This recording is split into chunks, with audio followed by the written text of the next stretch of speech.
In this lecture, I am going to talk about d pi p pi bonding. D pi p pi bonding. That means a pi bonding is formed between d orbital and p orbital. Before going to start about d pi p pi bonding, we know already in the last lecture I have already discussed with you people about p pi bonding. How does d pi p pi bond is differed? On what basis it will be differed from p pi bonding?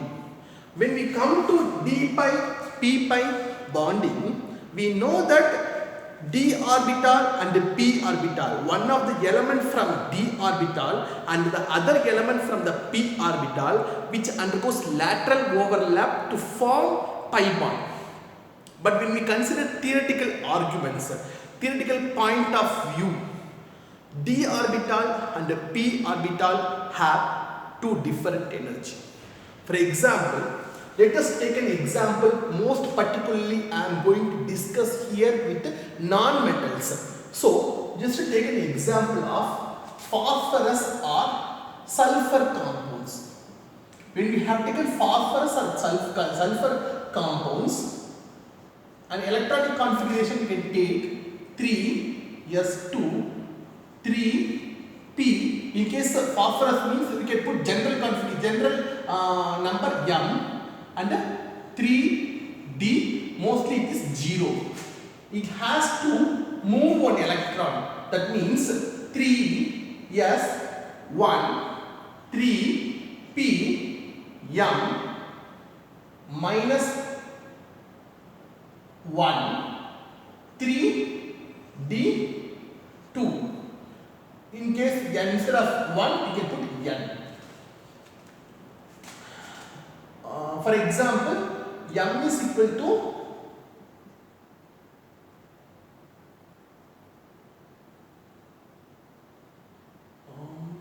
3d 1 plus n.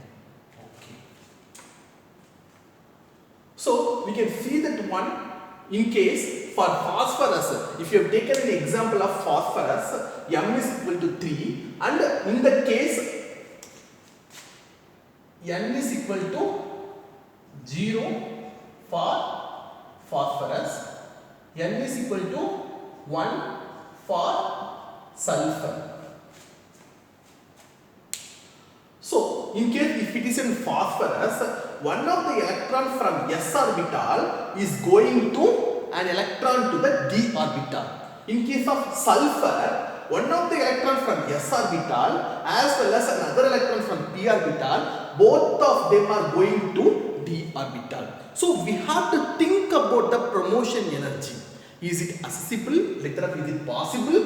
Because we know that the energy difference between 3s and 3p orbital, if you compare with the 3d orbital, this energy difference is very high. Large promotion energy. Large promotion energy.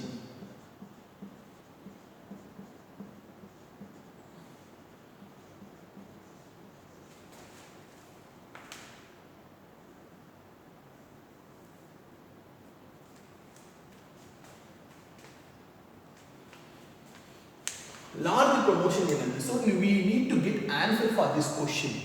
Especially when we come to the element of phosphorus and sulfur element, the energy difference between these two is higher. So it needs, we have to supply more amount of energy. Where this energy is available? How does this electron can move from 3p orbital to d orbital?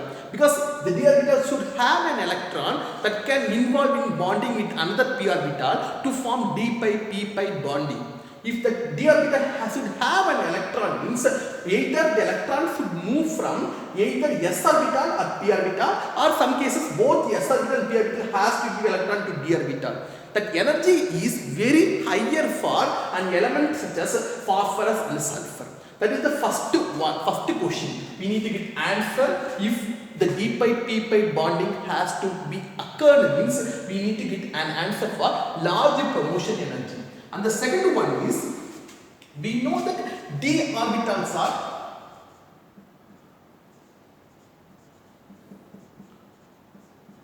more diffuse in shape, more diffuse in shape. So if there is a formation of d pi p pi bonding, the 3d orbital has to overlap with the 2p orbital.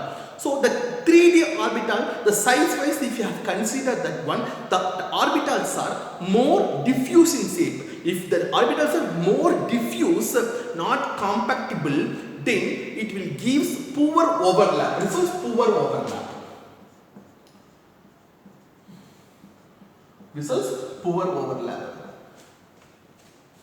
So because of poor overlap, the bonding will be not strengthened. So these two questions need to be answered to, in case if there is a possibility of p pi d pi bonding, there is a theoretical arguments in against of d orbital participations. Okay, is there any compound that contains d pi p pi bond? Especially we have an example of various phosphoryl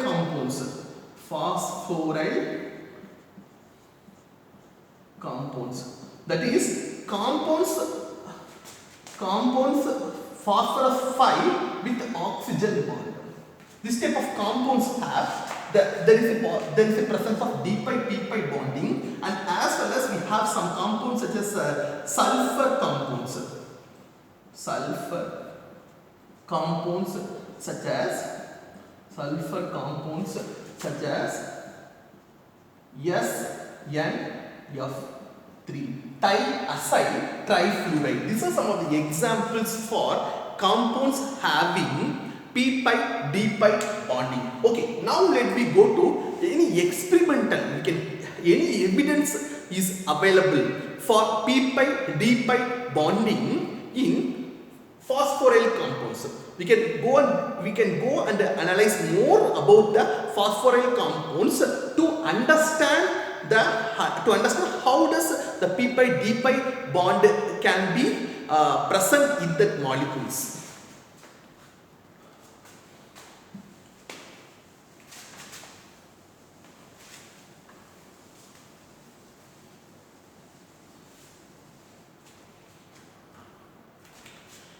And also generally I have to tell about how can we confirm there is a presence of pi bond.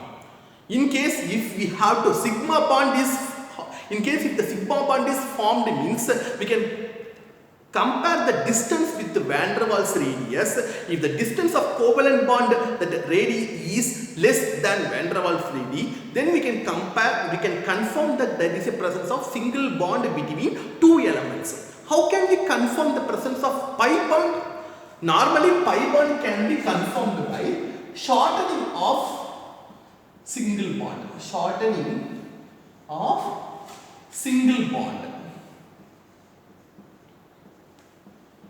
For example, normal single carbon-carbon bond length is 1.54 Armstrong. But when we come to double bond, it's going to 1.33 Armstrong. So carbon-carbon double bond length, based on bond length, we can get some idea about the multiple bond character between the elements. Another one is shortening of single bonds, and second one is normally pi bond will be occurred by lateral overlap and mostly by electron delocalization between the two elements. That will give further stability of the molecules. Electron delocalization.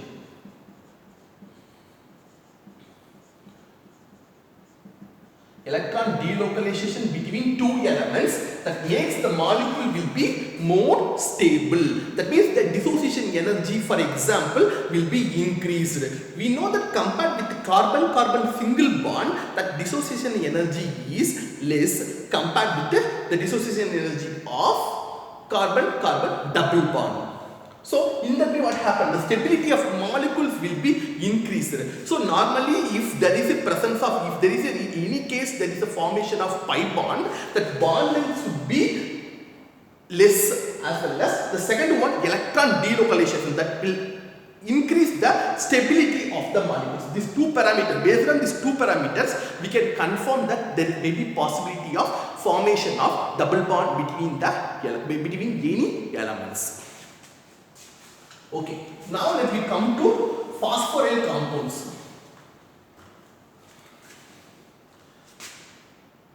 Experimental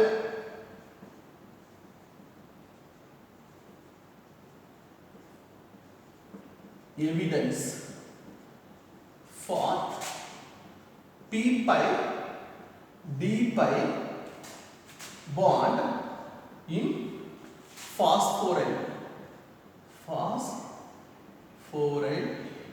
compounds.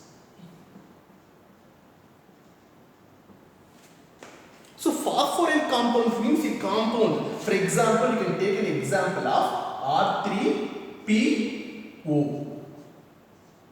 Phosphoryl compounds. Phosphorus was attached with 3 aliphatic or aromatic group and 1 double bond between the phosphorus and the oxygen elements. So normally this type of compounds will be called as phosphoryl compounds. So we can compare with the similar. For example, when we replace phosphorus with nitrogen, that will be called as amine oxides. Amine oxide. That means usually R3NO.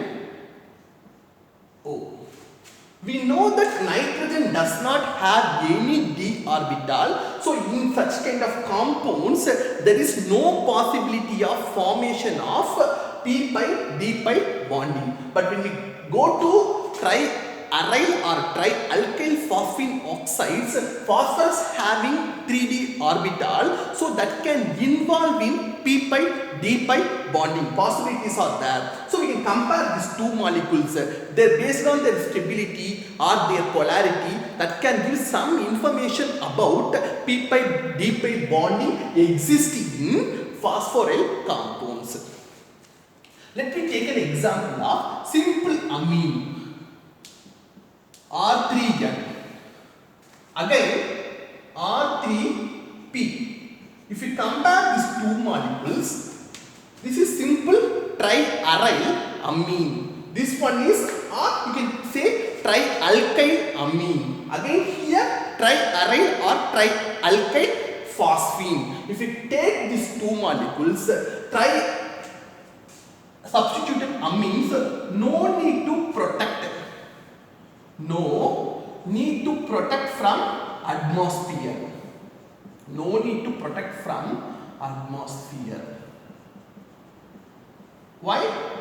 Because atmosphere is oxygen, that oxygen is not reactive with amine. Instead of exposing with strong oxidizing agent, only then this amine can be reactive. But when you take trialkyl phosphine, is highly sensitive towards oxygen.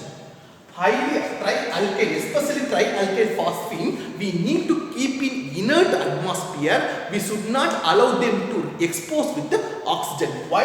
If it has exposed with the oxygen, that will react with the phosphine to form phosphine oxide. Even when you go to triphenyl, normally triphenyl phosphine is somewhat stable. But even though if you react with any oxidizing agent such as nitric acid, it can react easily to form triphenyl phosphine oxide. So we can understand that phosphine is very sensitive towards oxygen in compared with amines. Even amines also can form oxides by reacting with hydrogen peroxide. If you react with hydrogen peroxide, then it can form amine oxide. You need to use a strong oxidizing agent. Only then you can oxidize the amine having nitrogen center to amine oxide. And the second one is, when you taken the amine, even though amine is non-reactive, amine oxides are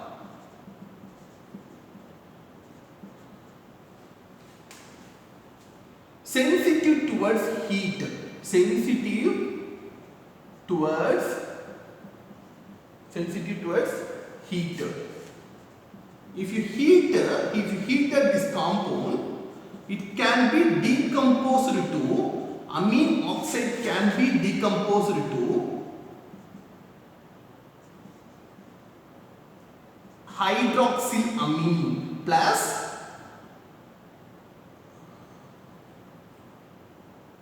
alkene.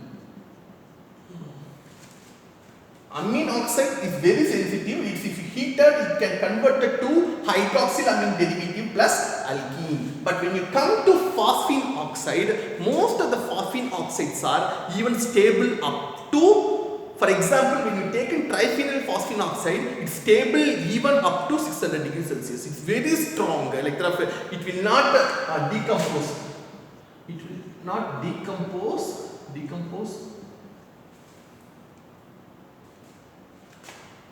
Don't decompose below 600 to 700 degrees Celsius. This confirms that phosphine oxides are highly stable compared with amine oxides. And also not only this one, phosphine oxide even not reactive with any kind of reducing agent. Even if you react with the phosphine oxide with the sodium, will be no reaction. It further suggests that the phosphine oxide attains more stability compared with amine oxides. Because phosphine oxide, I already said that phosphorus has d orbital and nitrogen does not have d orbital. So here d pi p pi bonding not possible. But in this case, that is one of the possibilities that can happen, that can give further stability. That's why these molecules can attain more stability compared with amine oxides. Okay, now let me go to some more discuss about phosphorus compounds.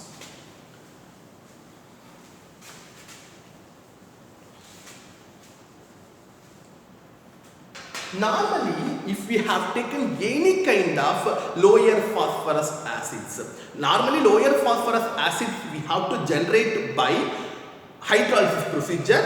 Like that of, for example, you just take a molecule of X is halide. If you react this one with the water molecules, hydrolysis can happen. You can get POH.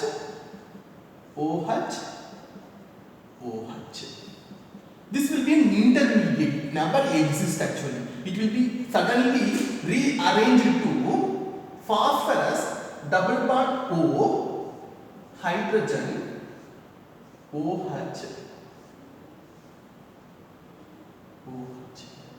You can see that it's very clear that 3-coordinate phosphorus is changed to 4-coordinate phosphorus when you hydrolyze your halides.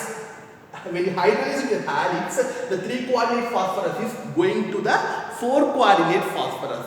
Because the driving force, that the formation of PO bond, the formation of PO bond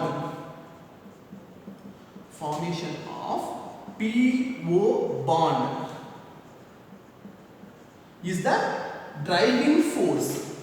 The driving force in phosphoryl compounds, in phosphorus chemistry. Not only phosphorus with the three halides, you can take any one. For example, if a reacted phosphorus having instead of X, one organic group is there, even though what happened, if you reacted with this hydrolysis, you will get a 4-coordinate phosphorus. For example, one of the OH is replaced by R. So it's very common, like there are 3-coordinate, because in each and every cases when you hydrolyze the phosphorus compound, end up with 4-coordinate phosphorus having one PO bond. That is a driving force. That reaction will be called as Arbuso rearrangement. Arbuso rearrangement.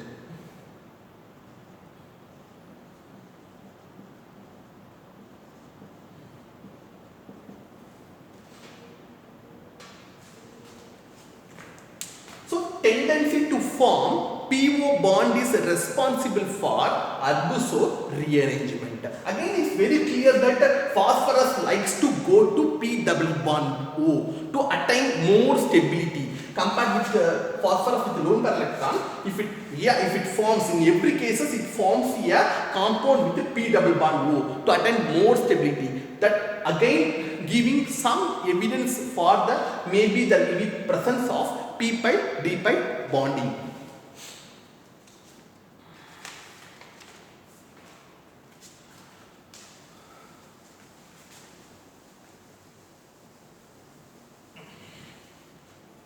If you take an example of amine oxide, maybe I think I can put trimethyl amine oxide.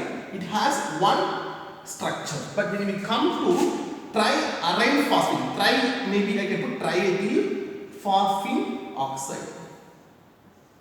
It can have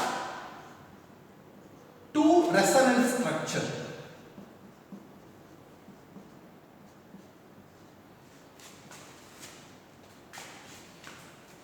So in case of trimethyl amine oxide has one resonance structure, but when you go to nitrogen to phosphorus, it has two resonance structures, and it very confirms that like that of the molecule has, it can be really it can be really confirmed by their dipole moment. When you take in the dipole moment of this molecule, it has 5.02 dBi. But when we come to triethyl phosphine oxide, because it has some kind of double bond character, so the double bond, the polarity is coming down, it has only 4.37 dBi. And also, this may be the reason that most of the amine oxide crystallizes with the hydrated form. Crystallizes in hydrated form. You can see that one amine oxide has polarity. Because of due to polarity in nature, it crystallizes always with the water molecules. But most of the time, phosphine oxide will never crystallize with the water molecules because it does not have, it is less polarity compared with this one. And also, the basicity is higher for amine oxide because oxygen having lone pair of oxygen having a pair of electron. More electron density is available in oxygen center, so it has more basic property compared with the phosphine oxides. And another one more thing we have to tell here.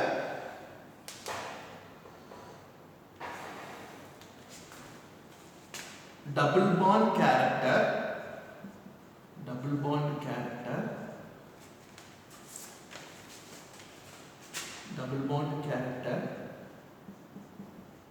introduced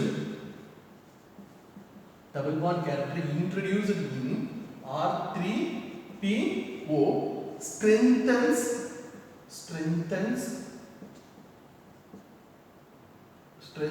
the bond and accounts for the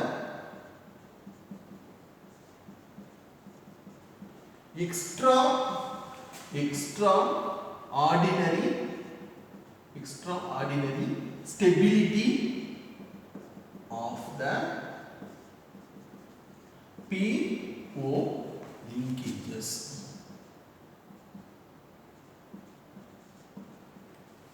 When we introduce a double bond character in the R3PO, go, I mean when we come to the phosphine oxide, we are introducing a double bond character that makes the extraordinary stability. Stability compared to the, I already said that one, compared to the amine oxide, phosphine oxide is highly stable. That stability is coming from the formation of a pi bond between the phosphorus and oxygen. That will be one of the major reasons. This extra stability, this extra stability cannot be attributed. This extra stability cannot be attributed to ionic resonance energy. To ionic resonance energy. So we should not argue that this has a high stable because that maybe that one it has high ionic resonance energy. We can't tell that one because of that maybe the reason of ionic resonance energy. Why? Because if the ionic resonance energy may be the reason, we can see that one it has highest dipole moment than this one. So nitrogen oxide has dipole moment, means it should have high ionic resonance energy and this molecule should be more stable. But actually it's wrong. This one has high stability. That means that reason will not be, the reason must be not due to ionic resonance energy. The reason of high stability attains because of the formation of p pi d pi bonding between the phosphorus and oxygen. That's what I want to try to tell here. And I already said that one, if we compare the bond energies between these two molecules, normally that covalent bond energy if you have taken for single bond, normally it will come under the region of 200 to 400 kilojoule per mole for single bond energy. If you need to cleave the single bond, you have to provide around 200 to 400 kilojoule per mole. So this molecule, trimethylamine oxide, that depending upon the substituents, it will come under this region. But phosphine oxide normally needs around 600 kilojoule per mole, 600 to 700 kilojoule per mole. Again, it will depend upon the type of substituents present with the phosphine oxides. So the highest bonding energy, the highest bond energy suggests that maybe the extra stability is, again further it supports that the extra stability may be due to double bond between the phosphorus and oxygen in form of d pi p pi bonding. Further, I am going to give some more example that further suggests there may be a partial double bond character, p pi d pi bonding. Let me see some of the IR stretching frequencies. IR stretching frequencies, which provides some information about, which supports some information about the d pi p pi bonding. That further it is giving some more supporting evidence. Maybe we can take an example of trifluorophosphine oxide. So normally if there is a formation of p pi d pi bonding, phosphorus having any of the d orbital, mostly it may be any dxz or dyz orbital can be involved, that overlap with the oxygen having, for example, p z.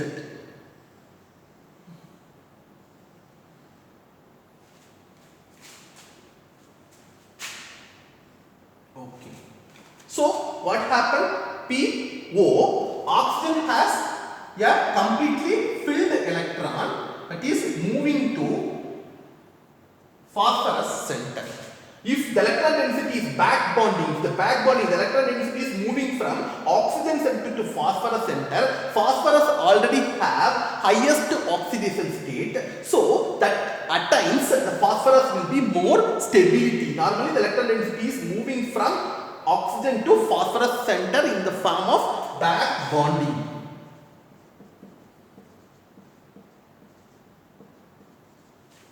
If it occurs, there will be a formation of pi bond between the P and the oxygen orbital, P and oxygen elements. When this back bonding will be more facilitated, if you put any kind of electronegative substituents on the phosphorus center, back bonding will be more pronounced, and then what happen, it will make a molecule will be more stable, the PO bond strength will be increased. So it is very clear that if you put any electronegative substituents on the phosphorus center, back bonding overlap will be increased, that facilitates the bond strength between the phosphorus and the oxygen. So if the bond strength increases, means the bond stretching frequency also should be increased, so that we can confirm. We can take a molecule of triphenyl phosphine oxide, trichlorophosphine oxide,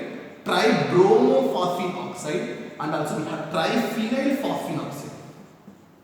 If you have taken these molecules, trifluorophosphine oxide has 1404 stretching frequency of PU in the unit of per centimeter. Next one is 1295. Other one is 1261. The last one is 1190. So it is very clear that one, you can see that one, when you put more electronegative substituents, the stretching frequency is increasing. That means the bond strength is increasing. When the bond strength can increase, if there is a possibility of more overlap, I mean the back bonding increases, means bond strength will increase. That means this higher stretching frequency further supports the pi bonding model. Further supports IR data supports pi bonding model. Pi bonding model means pi bonding model. I mean above model, not dative or sigma bond model. That means dative or sigma bond model means, for example, R3PO. That means a pair of electron is moving from phosphorus to oxygen center. It is a dative bond. If it is happened, then what will happen? The stretching frequency, you are putting more electronegative substituents. How phosphorus can give that much? Already it has a highly electron withdrawing group. How the phosphorus can give more electron density to oxygen? That means that stretching frequency should come down. When you put more electronegative substituents with the dative bond, then what happens? For example, if it has sigma bond model, you have, in case if it exists a sigma bond model means, then if you put trifluorophosphine oxide, the fluorine is more electronegative because of high inductive, positive inductive effect. Phosphorus has less electron density. Phosphorus has less electron density means it can't provide more electron density to oxygen atoms, so this bonding should be weaker. So we have to expect less stretching frequency, but the answer is reversal. That's why I am saying this IR data confirms pi bonding model, not dative or sigma bond model.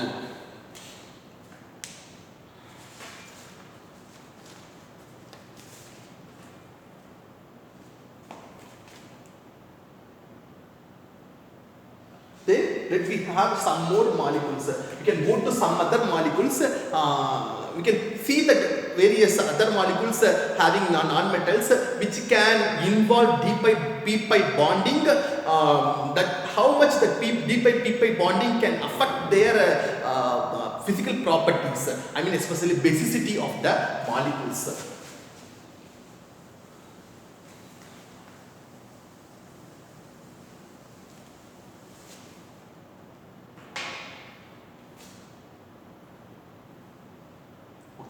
Let me take a molecule of trimethylamine.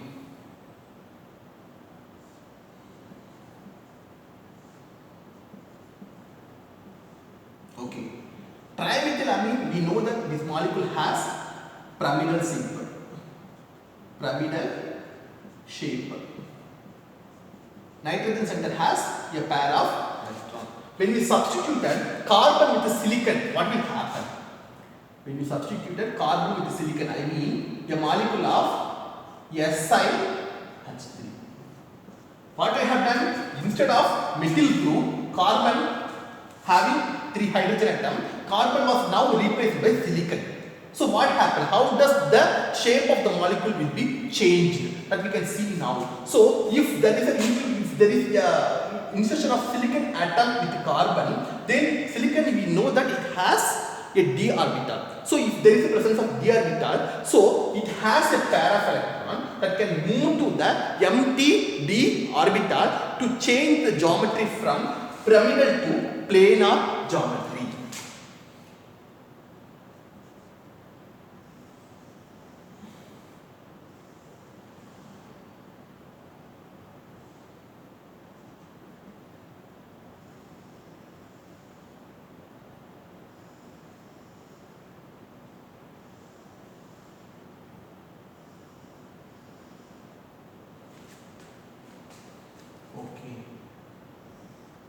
Similarly, this silicon also have d orbital and this silicon also have d orbital. So you have a pair of electron in the nitrogen p orbital. You have a pair of electron in the nitrogen p orbital. Here the hybridization of nitrogen is sp3. Now here the nitrogen have sp2. sp2 geometry with a pair of electron in p orbital. The p electron is involved in bonding with silicon having 3d orbital. So what happened? That lone pair electron is engaging with all the three 3d orbital. So what happened? That electron is delocalization. This pair of electron is delocalizing over 3 silicon atom. So what happened? It loses. If you compare the basicity of this molecule and this one, trimethylamine is more basic than silicon substituted compound.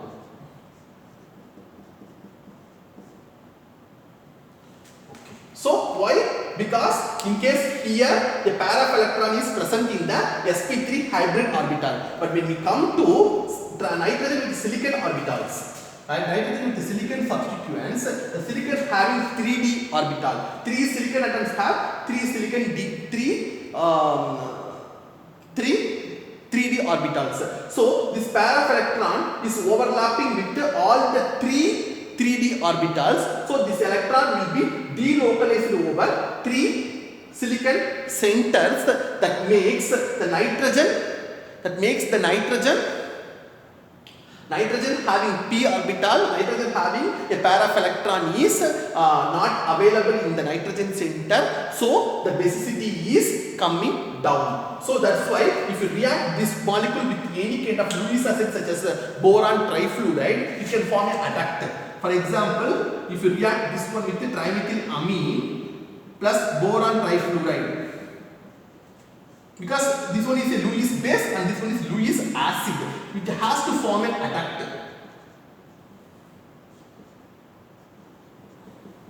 But when you react this one with the silicon compound,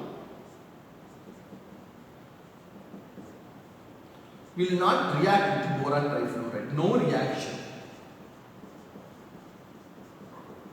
Because it loses their basicity, because this lone pair of electron is engaging with the 3d silicon atom having d orbital. So what happened? It loses its basicity.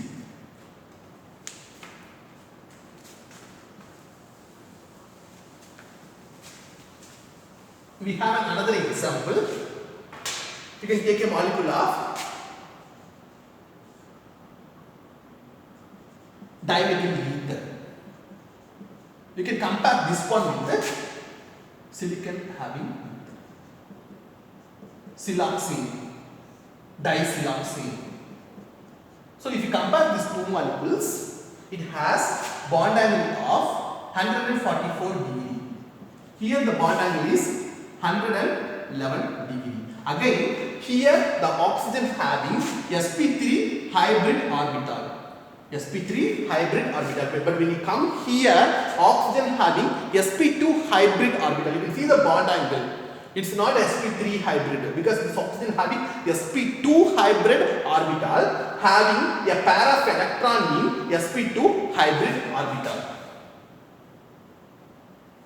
Another pair of electron is present in empty p orbital, which involves whatever I have shown in the last example. Similar, silicon having 3d orbital, that lone pair electron which is present in p orbital, that is engaging with the 3d orbital of silicon. So what happened? Again, this molecule also have lower basicity. This oxygen center has sp2 hybrid and one p orbital, maybe pz orbital, no pz orbital have a pair of electron. This electron, the pair of electron engages, with 3d silicon orbital in the form of p pi d pi bonding. Okay. So these are some of the examples which is further supports the p pi d pi bonding. And also we have another example which deals about isocyanate. For example, isocyanate, if you take it, means this molecule has a bent structure. Methyl isocyanate means it has bent structure. It has a hydrogen, we know that it has sp2 hybridized nitrogen center, and the bond angle you can expect move closer to around 120 degree. But when you put the silicon substituted,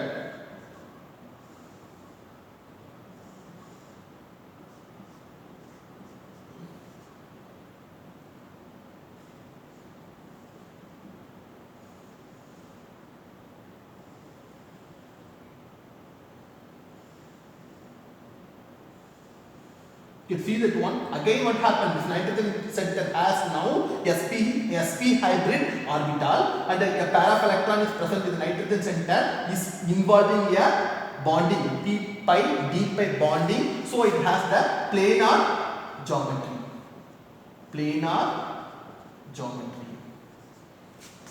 In this case, it is bent geometry. This nitrogen has sp2 hybrid orbital, and this one has sp hybridized nitrogen center, and one pair of electron, one p orbital involve bonding with pi bonding with carbon center, another p orbital which involves p pi d pi bonding with the neighbor silicon atom to form a linear geometry. You can say more perfectly, linear geometry.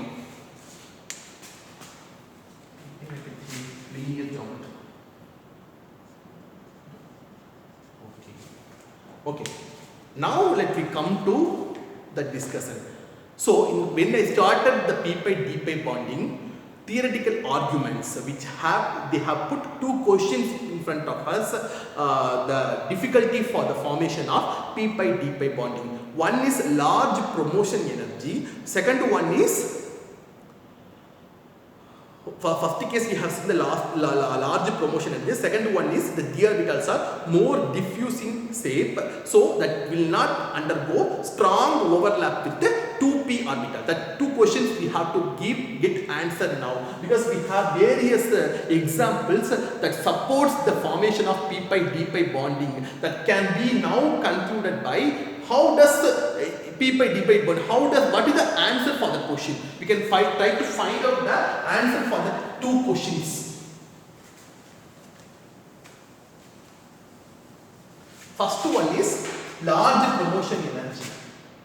Large promotion energy between 3d and 3s or 3p orbitals. Second one, 3d orbitals are more diffuse. Okay. So now let's come to the answer. Especially when we have taken an example of molecules. Whatever I have discussed the molecules with you, all the molecules. For example, when you go to non-metals, especially for phosphorus or sulfur compounds, we have phosphorus compounds means R3PO. Sulfur compounds means sulfur NF3. You can see both molecules. In both cases, the phosphorus or sulfur having high oxidation state. High oxidation state. And also the center was attached with the electron withdrawing group, electronegativity substituents. Here also I have discussed R is fluorine means then the phosphorus oxygen bond strength is increasing. That means the electronegativity substituents favoring d pi p pi bonding. You can see that one. How does these two will be related to this two? First one, high oxidation state. So if any element has highest oxidation state, then that can affect the nuclear charge. So the effective nuclear charge will be increased. If the effective nuclear charge increases, especially we know that for example phosphorus we have taken means 3s2 3p3 3d0. So